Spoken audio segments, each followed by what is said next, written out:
Boa noite, presidente Eduardo Gelmi, vereadora Flávia, nobres pares, funcionários, os resistentes, né, Gessé, Virgínia, Simone, o povo que permanece, sejam bem-vindos. Eu falo especificamente para o povo da internet, né? Eu fiz um teste ali. De fato, as mídias sociais precisam ser bem utilizadas, é uma maneira da gente se comunicar também. Então, quero inicialmente dar as boas-vindas ao vereador Valdir Barreto, já estivemos juntos em outras caminhadas, né, Valdir? Talvez não da maneira como você esperasse, mas providencialmente está aí para poder representar bem o Rodrigo, né? As pessoas têm perguntado também, estivemos visitando o Rodrigo nesse final de semana e ele pediu para comunicar que ele está bem.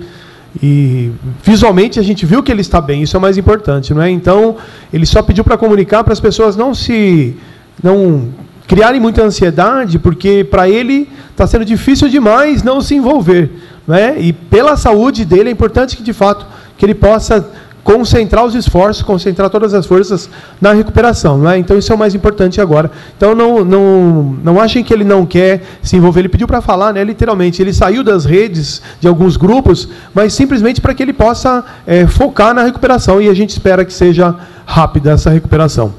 Quero começar pelos lembretes. Pode colocar, por favor, a imagem da questão de saúde pública. Passado as festas carnavalescas, é bom a gente ocupar esse plenário para poder também divulgar para as pessoas o quanto que é importante a saúde pública. No caso específico do combate à dengue, a responsabilidade ainda é do poder público, óbvio, mas a grande participação é da população.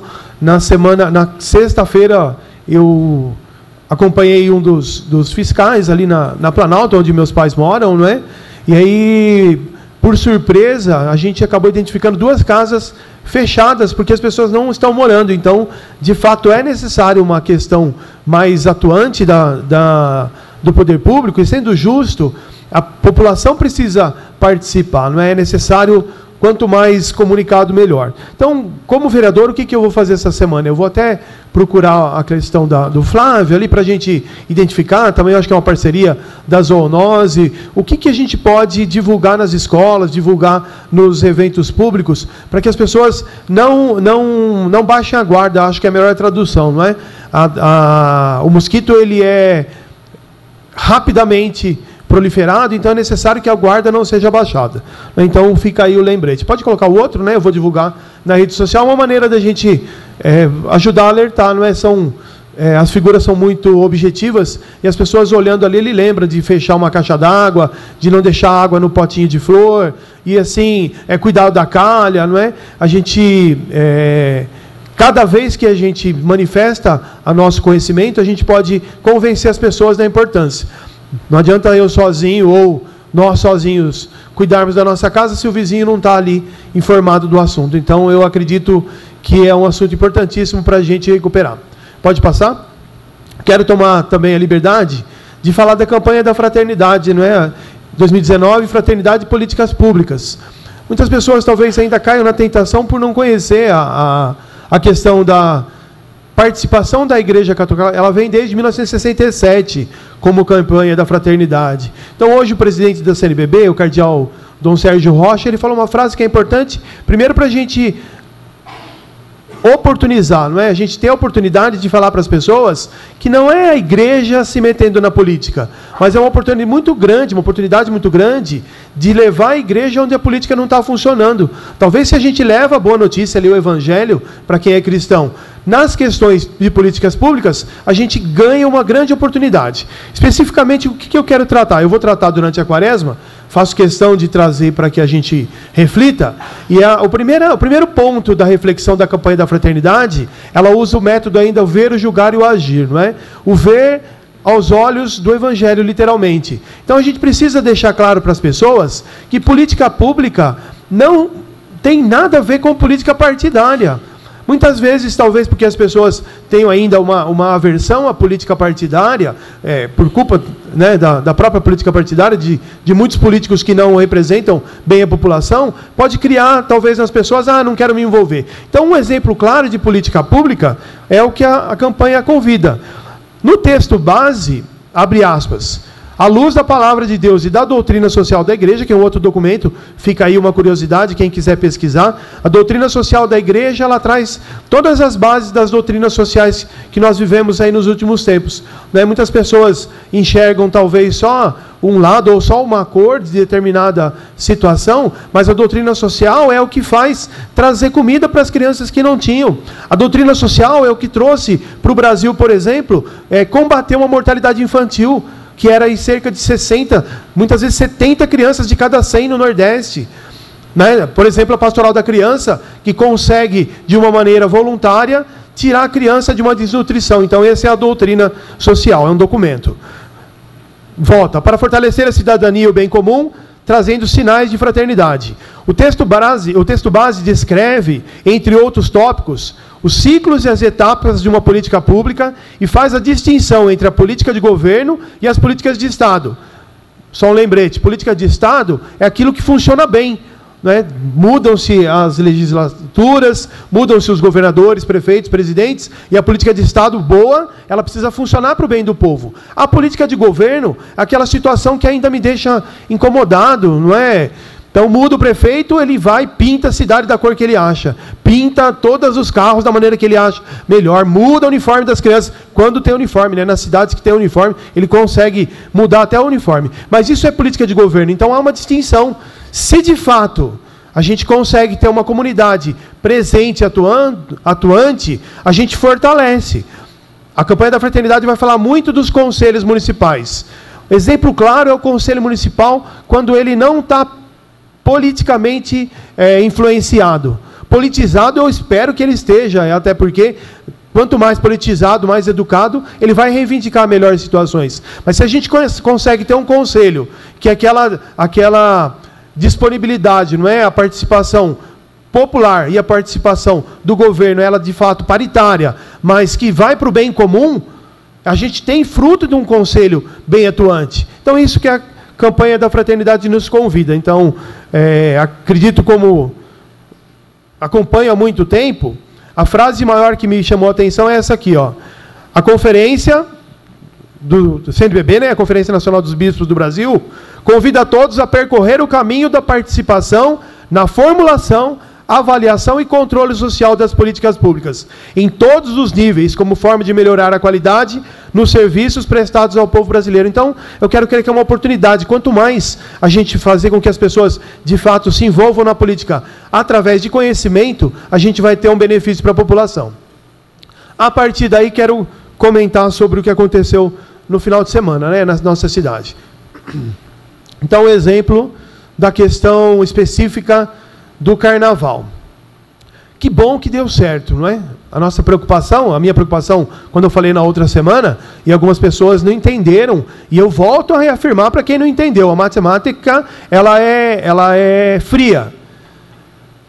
Querer me convencer que se reunir, faltando um mês para o carnaval, chamar isso de planejamento, está errado, não teve planejamento.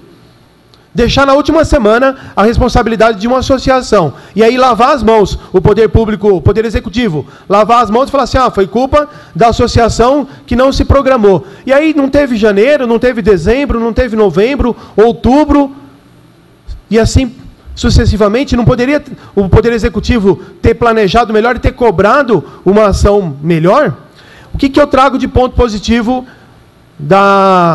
do carnaval lá no Parque Municipal? Eu sou testemunha, muitos vereadores falaram isso o ano passado aqui, assim como eu também falei, que talvez lá era o melhor caminho, era a melhor disposição, até por segurança das próprias pessoas. Não é? Ponto positivo, o próprio ambiente. De novo, eu destaco aqui os blocos, a participação dos blocos, com a tristeza de um dos blocos da cidade tão conhecido, né, precisar ir para Valinhos para participar, não é? 2 blocos irem para Valinhos, não é? Mesmo assim, eu reforço aqui o quanto que o NKM, o Coral da Nova, o Bloco dos Bananas, eles se esforçaram. Você vê que são voluntários ali. Eu levei um dia as minhas crianças. Confesso que a gente não conseguiu ficar muito no carnaval, porque eles quiseram ficar no parquinho, né? Faz parte ali da logística do ambiente, não é? Mas era possível levar a família, então esse é o ponto positivo. O ponto negativo que é urgente a gente tratar, Quem passou a noite ali? Os jovens concentrados na frente do recinto, porque não entraram. Aquilo é o motivo da gente se arrepiar e agradecer de não ter tido alguma coisa mais crítica. E aí eu refaço até a minha frase, porque eu também entrei nessa onda quando eu comecei a analisar. Porque a gente acostuma, né? Ah, não teve nada mais crítico, ponto, ou vírgula. Só os jovens caídos lá, só os jovens usaram drogas excessivamente, usaram álcool excessivamente. Então, como que isso não aconteceu nada? Claro que aconteceu.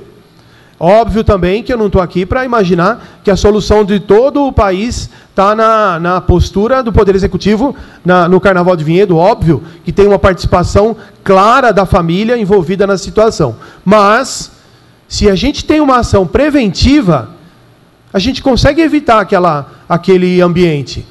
É óbvio, se você tem um policiamento ali preventivo, que não tem a questão da ostensividade ou da violência, né? A violência ela gera violência, então o cuidado gera cuidado.